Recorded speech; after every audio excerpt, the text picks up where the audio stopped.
یہاں ہمارے آنے سے پہلے بھی کوئی بیٹھا تھا، ہم مریں گے تو یہاں ہم سے بڑے بڑے نیک لوگ بیٹھیں گے، کوئی بندہ ذمہ دار نہیں ہے. بڑے بڑے کج کلا صاحب جبہ و دستار، بڑے بڑے صاحب بصیرت، آئمہ، فقہاء، علماء، زعماء، نقباء، صوفیاء، اولیاء، غوث، کتب، ابدال، اوتاد، کتب الاقطاب، جانے کون کون آئے، علماء آئے، مفسرین آئے، محدثین آئے، گزر گئے.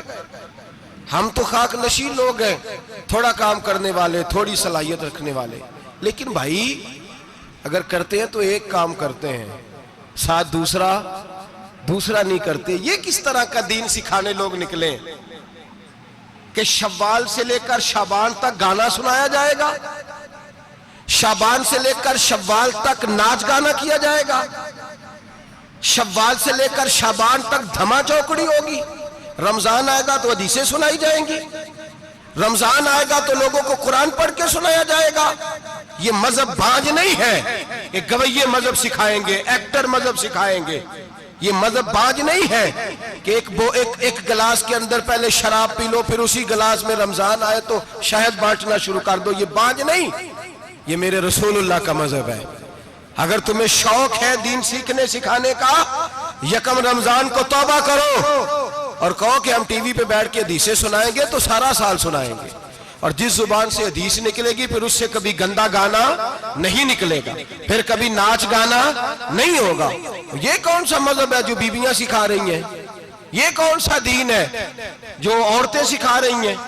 میرے رسول پاک صلی اللہ تعالیٰ علیہ وآلہ وسلم کا وہ مذہب ہے کہ میرے اعلیٰ حضرت فاضل بریلوی رحمت اللہ علیہ نے فرمایا، مرد کے لیے جائز نہیں کہ وہ عورت کی زبان سے میلاد بھی سنے، نعت بھی سنے. مرد کے لیے جائز نہیں، مرد کو مرد سکھائے گا، عورت سکھائے گی تو عورتوں کو سکھائے گی. بے شک آپ سویرے فتویٰ دیجئے کہ چھوٹی سی مسجد میں بیٹھ کے، چھوٹے سے کونے میں بیٹھ کے چھوٹا سا مولوی، اور وہاں تو اتنے بڑے مفتی ٹی وی پہ بیٹھے ہوئے، وہ غلط ہے تو صحیح ہے کیسے ہو گئے؟ سنو، میرے نبی پاک علیہ السلام کے مذہب کا حسن یہ ہے کہ اسلام کہتا ہے ایک نظر بی بی کو دیکھا کسی نے غلطی سے تو معافی ہو جائے گی، دوسری نظر شہوت سے دیکھا تو حرام ہے اس کے لیے. وہ پاکستان کا مولوی ہو یا سعودی عرب کا شاہ ہو، کسی کے لیے عورتوں کے بیچ پھرنا اٹھنا بیٹھنا جائز ہے. میرے نبی پاک صلی اللہ تعالیٰ علیہ وسلم نے فرمایا ہے میں عورتوں سے مصافحہ کرنے نہیں آیا. اور میرے نبی پاک صلی اللہ علیہ وسلم نے فرمایا ہے، حضور فرماتے لیکن نا کتا بالکل ناپاک نہیں ہوتا، کتے کا تھوک ناپاک ہوتا ہے، یا کتا گیلا ہو جائے تو ناپاک ہوتا ہے، لیکن خنزیر سارا ناپاک ہوتا ہے، کل ناپاک ہے خنزیر.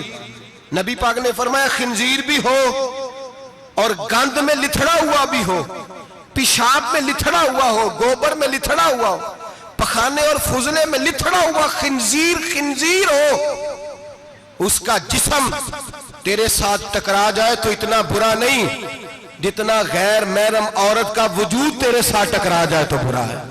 اس حد تک میرے نبی پاک صلی اللہ اور گنبد کے معاملے میں فتویٰ دینے والے، یا رسول اللہ کہنے پر کفر کا فتویٰ دینے والے اور بڑی بڑی باتیں کرنے والے خاموش کیوں ہو گئے؟ یا ایھا الذین آمنوا لا تتخذوا اليہود والنصارى اولیاء. رب فرماتا ہے یہودیوں اور عیسائیوں کو دوست نہ بناؤ، یہ تمہارے دوست ہو سکتے، یہ تمہارے سجن ہو سکتے. جب عرش کا مالک کہہ رہا ہے سجن نہیں ہو سکتے تو دوستی کی بات کیسے بڑھا رہا ہے؟ یا رسول اللہ ہمارے سجن کون ہو سکتے ہیں؟ فرمایا تمہارا دوست وہ ہو سکتا ہے جو محمد عربی کا غلامی کرنے والا ہو، جو رسول اللہ کی نوکری کرنا ہو دوست ہوگا. دوسرا دوست ہو سکتا؟ کوئی ایکٹر مذہب نہیں سکھائے گا، کوئی گویہ مذہب نہیں سکھائے گا. حضرت جناب سیدنا جنید بغدادی، بغداد کے پیر سے کسی نے پوچھا تھا آج سے 1100-1200 سال پہلے، وہ تو زمانہ ویسے نیکی اور پرہیزگاری کا تھا، کہا بابا جی مرد اور عورت نیک ہو، بغیر پردے کے، بغیر حجاب کے، بغیر دیوار کے بیٹھ کر ایک دوسرے کو دین سکھا سکتے؟ حضرت صاحب بتائیے، مرد اور عورت نیک ہو تو بغیر پردے اور حجاب کے ایک دوسرے کو دین سکھا سکتے ہیں؟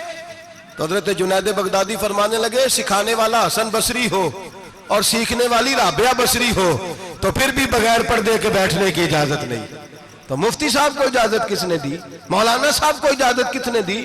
بڑا وہ نہیں ہوتا جو ٹی وی پہ زیادہ آتا ہے، بڑا وہ ہوتا ہے جو رسول اللہ کے دین پہ عمل زیادہ کرتا ہے. حضرت عبداللہ ابن مسعود رضی اللہ تعالیٰ عنہ فرماتے ہیں زیادہ باتیں کرنے والا عالم نہیں ہوتا. حضور پھر عالم کون ہوتا ہے؟ فرمایا پڑھو قرآن. انما یخشی اللہ من عبادہ العلماء. فرمایا بڑا عالم وہ ہوتا ہے جو اللہ سے زیادہ ڈرتا ہے.